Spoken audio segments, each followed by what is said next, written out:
One love to the humble. One love to the humble. One love to the humble. Grace and peace be multiplied unto you. Oh man, this is exactly what I be talking about on my page all the time, on my channel. This is it. This is the kind of stuff that I be talking about. And see, people want to always come against people that speak from the place that I speak from. You know what I'm saying? I'm not making up anything. I'm not speaking from anywhere that it's not happening. You know, I'm not making this up. This is actually what's going on in the community. And I'm aware that a lot of people just don't know what's happening. They just don't know what's going on. So when you're speaking like this, they don't get it because they ain't in it and they ain't seen it. They ain't been around it. Their experience don't line up with what's going on in reality. That might be their reality, but it's another reality out here.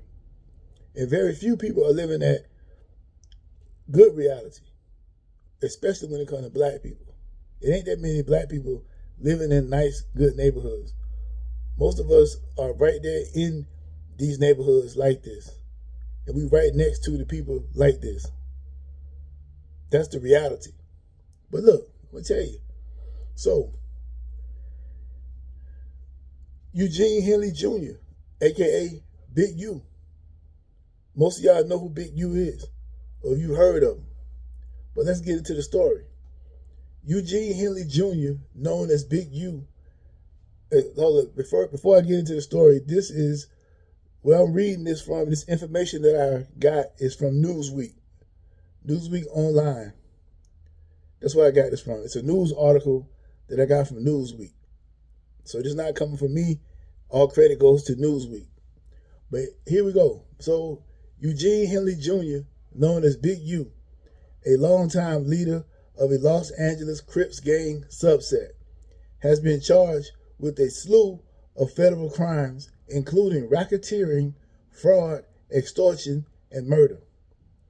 Federal authorities allege Henley ran an criminal enterprise dubbed Big U Enterprise, disguising himself as an anti-gang activist while engaging in organized crime.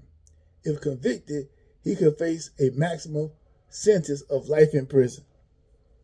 Think about that for a second. This man is from what I understand, he's the alleged founder of a Los Angeles Crips gang subset, right? Now, he'd have been charged with a slew of federal crimes, as they say in Newsweek, including racketeering, fraud, extortion, and murder. Murder? And it's alleged that he ran a criminal enterprise dubbed as Big U Enterprise, disguising himself as an anti-gang activist while engaging in organized crime. How clever is that? How clever is that? You tell them that you are an anti-gang activist, like you against the gangs, but yet you engaging in gang activity. Cleverness, right? Is that clever or what? I'm gonna go out here like I'm in the community working to save the community. The whole time, on the other side, I'm running a criminal organization.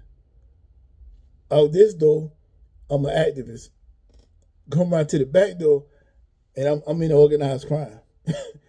You know what I'm saying? Tell me that ain't evil. Tell me that ain't demonic. You tell me it ain't.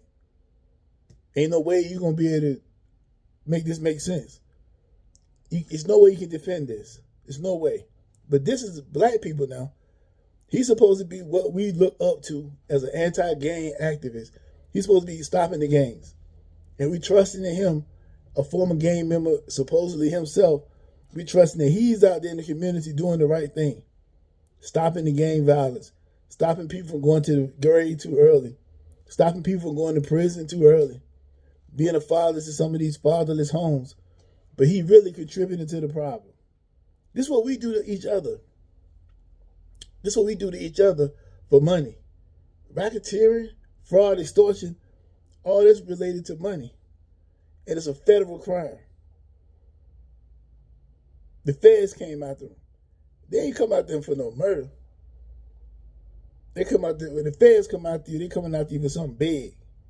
And when the feds come after you, they got their ducks in a row. The feds don't make no mistakes, man. That's not how they roll. The feds gonna watch you. They been known he was doing this. But the feds don't jump in. They don't jump the gun. They wait you out. They'll let you build up for years. They'll watch you just commit crimes for years. They'll watch you. They won't say nothing. They'll act like they're on your side. Oh, you anti-gang activists? We're going to give you money. We're going to give you everything you need to be out here protecting the gangs. They're going to know, but they're going to know that you, on the flip side, you're doing something totally different. And they ain't going to jump right on the case right then. They're going to let you, they're going to keep watching you for years. And they're going to get so much on you, man, that when they come and get you, there's no way they're going to lose. The feds don't lose cases, man. The feds got a 98% conviction rate. They don't lose. When they come after you, you might as well just hang it up. It ain't no fighting them, the case, not the feds. Now, you can fight the state. You might win, but you ain't beating the feds because the feds put a lot of money and effort into their cases. And when they come and get you, they got you. Ain't too much you going to be able to deny on a Fed case. So all this black people fighting, talking about, nah, they stepped me up. If the feds came knocking at your door, it wasn't a setup. It was, they had everything they need to have on you. They got plenty of it. All right? Who is Big U? According to Newsweek, Henley, 58, has been a significant figure in gang culture for decades. Gang influence within the Rolling 60s chapter of the Los Angeles Crips since the 1980s. So he's been down with them since the 1980s. He's 58, so he might have been, in the 80s, he might have been like, that was the 80s, that was like 40-something years ago. So he might have been like 17, 18 years old when he first got involved. All right. He has also been involved in the entertainment industry, forming a record label and collaborating with various music artists. So he was doing music too. Prosecutors allege that despite his public image as a community activist, he led a criminal operation that engaged in extortion, fraud, drug trafficking, and human trafficking. Human trafficking, these are all the things that they're supposed to be against. These are all the things that we trust our black men who are in the community being activists to be stopping. But he's participating. Henley's nonprofit organization, Developing Options, was allegedly used as a front for fraudulent activities. Federal investigators claim he embezzled large donations intended for youth programs and redirected funds into personal accounts. Some of the donors included prominent celebrities and professional athletes. So he's scamming people. That's where that fraud come in at. See, he created a nonprofit that's supposed to be taking the money and putting it towards saving the youth, saving the young black youth in that neighborhood, in that community. But nah, he took the money and put it in his pocket. Forget the youth. That's what he said. Forget these programs. I'm putting this money in my pocket.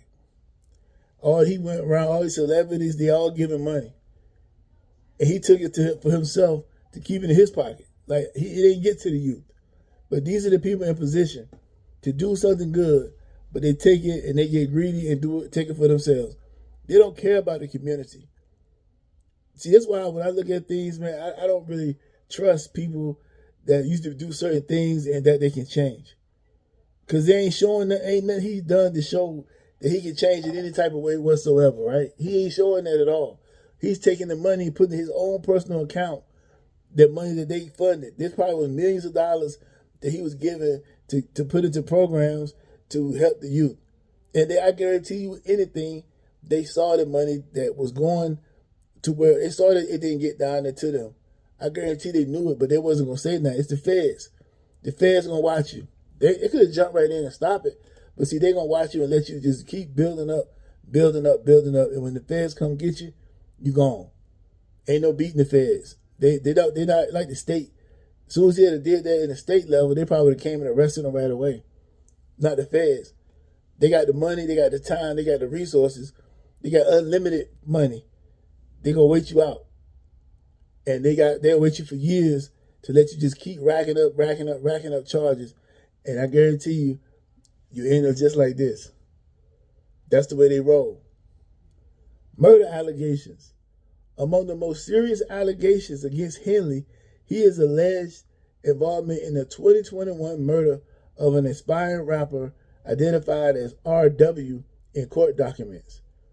As the musician had failed to meet contractual obligations and recorded a diss song about Henley, prosecutors claim that Henley and his associates, Sylvester Robinson, confronted RW in Las Vegas where he was recording at a producer studio. Then they allegedly shot him and disposed of his body in the Nevada desert. According to the federal complaint, Henley later ordered studio employees to delete surveillance footage of the confrontation and threatened witnesses to ensure their silence. His criminal enterprise allegedly relied on intimidation, violence, and social media to maintain control over his operation. Now, these are all Newsweek articles. I'm reading off a Newsweek article. I don't know any of this to be true. It's all alleged. But this is what they're saying.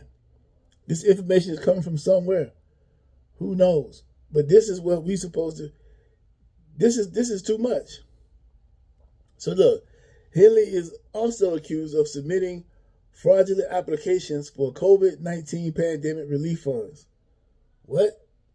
Prosecutors say he claimed that his record label, Unique Music, was operating at a $200,000 profit in 2019, despite financial records showing a loss of $5,000. The misrepresentation allegedly helped him secure pandemic-related financial aid illegally. Now we scamming. This will get you locked up. It's like the people with them PPE loans or PPP loans or whatever they call. That'll get you locked up. You cannot scam the government. They'll get you every single time. Whether they scam you or not is one thing, but you can't scam them. They're not going to let it ride. The criminal complaint further states that Henley's fraudulent activities extended beyond the pandemic relief loan. He allegedly used developing options to obtain funds from the Los Angeles Mayor's Office through Gang Reduction Youth Development Foundation, which receives federal funding. There was another way he took some money.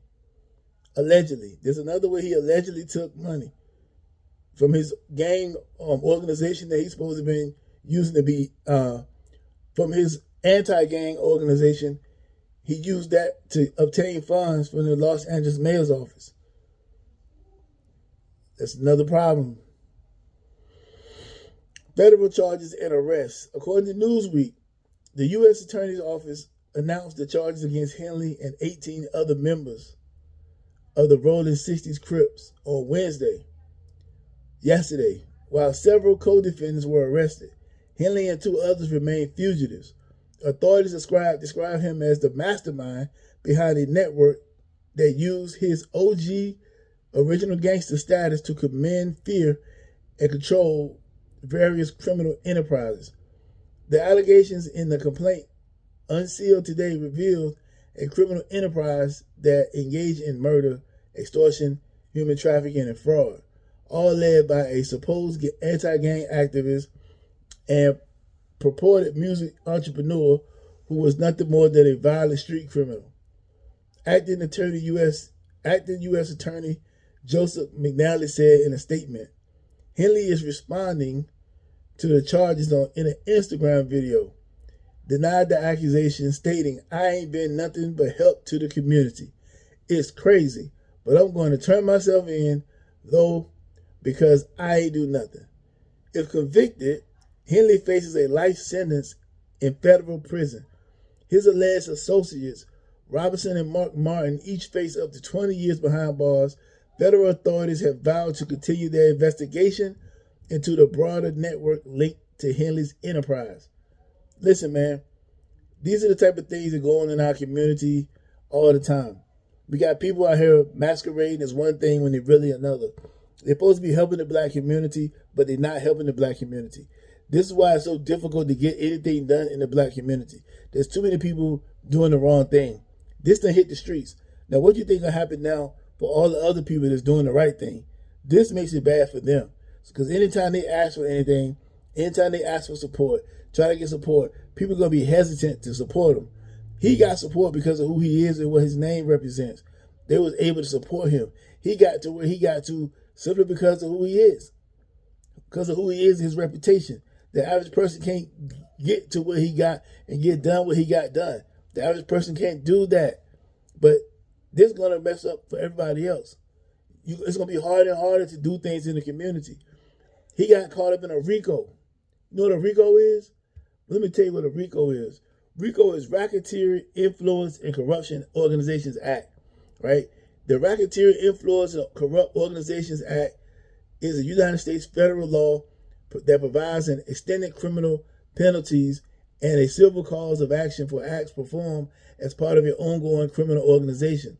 RICO was enacted. It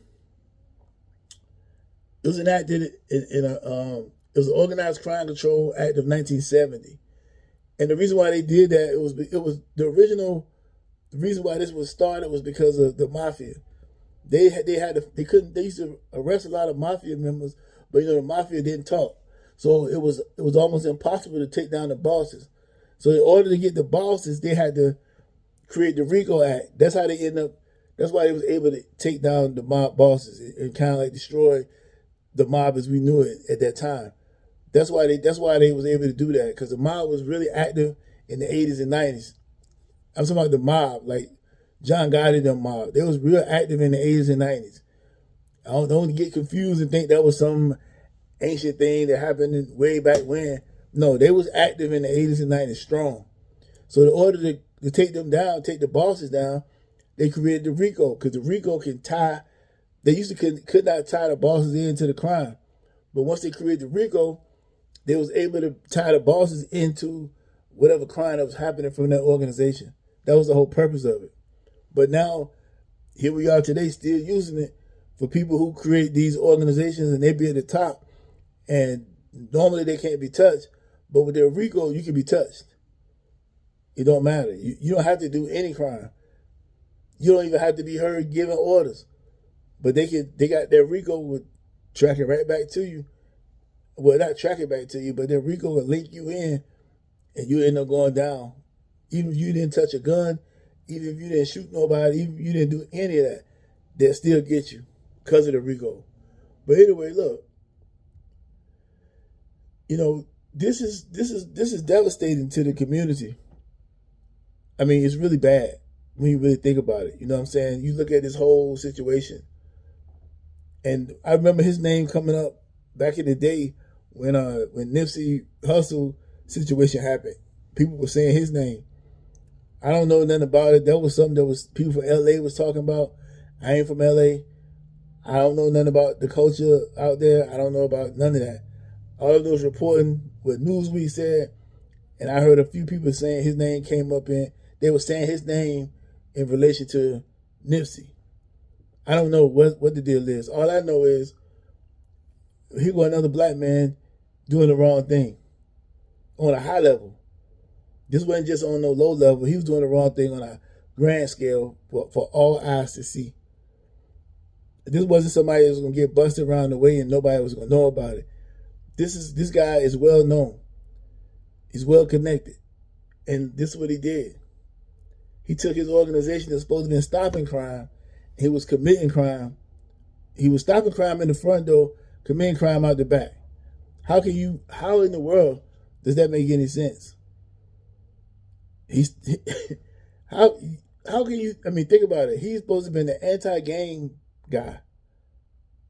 But he's committing crimes and doing things as gangs do. Like he's doing like mafia style stuff. Extortion, fraud. Some mafia members really didn't do the drug trafficking, but he's doing drug trafficking and human trafficking. Now, just so you can be clear on human trafficking, that does not necessarily mean somebody was taken against their will. Human trafficking can simply be something like this. Moving somebody across the state line for some type of, if I'm not mistaken, for some type of transaction or something, that can be considered human trafficking. It don't mean you actually took somebody against their will. That don't really mean that. Just like sex trafficking don't mean somebody was taken against their will. Like if you in for example, you in another state and you got somebody from this state that you want to sleep with, and you bring them across the state lines to the other state, and you pay money, that is considered sex trafficking. That's one of the ways they determine it. I'm not saying that's the overall way. From my understanding, that's one of the ways. We all know what drug trafficking is. That's no question. Moving drugs across the state line. Fraud, you know what fraud is. Lying about where the money going. You say the government give you money to do something with, but you don't do that thing you say you're supposed to do with it. You taking it and keep it for yourself. That's fraud. Extortion. We know what extortion is. You already know it. That's taking money from people for, like, you just run up in their rough house and like, hey, you're making them pay a percent or making them give you money for protection or whatever the case may be. But anyway, man, this guy is facing life. This guy is facing a life sentence possibly. And the thing about the court system is this. People get mad at the court system and they say it ain't fair, which it ain't fair in a lot of ways. I know it ain't fair. But what I'm trying to explain to you is this. Your criminal history plays a big role in how much time you get in certain cases. Like if I have committed a bunch of crime in my past, and then I show in front of it and I do another crime, or I do a more heinous crime, and I show up in front of the judge, and then you got another guy that did the same crime as I did, but don't have as extensive criminal history as I did, they're not gonna get as much time as me, because it's a point system. It's gang enhancement charges. It's a lot of things that go on that black people just don't know about, don't understand. That's why they be saying the things they say. Well, how he get more time than him, or how he didn't get as much time. He did the same crime. Well, they don't go by just the crime happening right then. They go by a lot. There's a lot of other factors that go into it, and I think we need to get more smart with the law. Also, not having a lawyer, a public defender is too overloaded with cases to help you properly. There's so many reasons why we get more time. It ain't just because of no black versus white thing. And I know that happens too. But the majority of the time is because we can't afford a good lawyer and we already got a criminal record. And that criminal record, if it's long enough, it's going to get you more time when you mess up again. So this is crazy right here, man. But this is what we do in our community. This is how we treat each other. We screaming unity out this side, and then we hurting each other on the other side. And that's on any level. Big U just happen to get caught on that level. But on the lowest level, we do it. We scream unity today, then we'll go on somebody black Facebook post or YouTube channel or TikTok or whatever, and they say something we don't like, we call them all kinds of names. It don't matter. Black people gonna do it on every level. We really don't like each other. We act like we do. We act like we want unity. We don't want unity. It's too many opportunities to show unity that we don't take advantage of not one of them most of the time. And the thing about it is, he probably started off trying to do the right thing and just got corrupt. He couldn't maintain, he couldn't stay true to what the cause was. The money was looking too good.